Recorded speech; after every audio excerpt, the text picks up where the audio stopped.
And so talk to me about where that early traction came from. Like, who was your first customers? Where did you find them? Did you go back to kind of the well of, hey, we did business 10 years ago and like we've got this new iteration or Yeah. So the plan was to go back to the people we knew, and Mhm. then everything changes in 10 years. So the people we knew doing in 10 years, they were not doing that anymore. And that was quite Fair. a surprise. That gave us a chance to pivot. And then we reached out to our network of other professionals and said, who do you know in this space? Can you do some introductions for us? And, having I'm very active in the New York City meetup groups. There's one called Disruptive Technologists based out of the Microsoft building, and they always get interesting technology people to come in. And then the other one is called the New York Tech Alliance. And if you're a tech company in the metropolitan New York area, and you get your start in the New York area,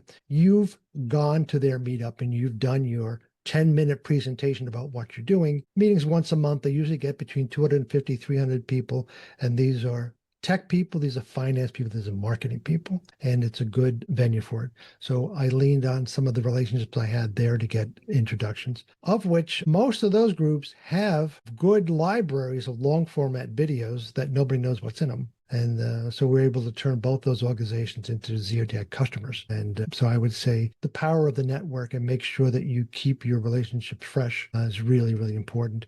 And then, you're going to come up with 10 ideas. 7 of them are going to be awful. 2 are going to be not as awful as the other 7. And then one of them is going to Mhm. work. So if you're not doing 10 programs at a time, you're probably doing something wrong. Yeah, fair enough.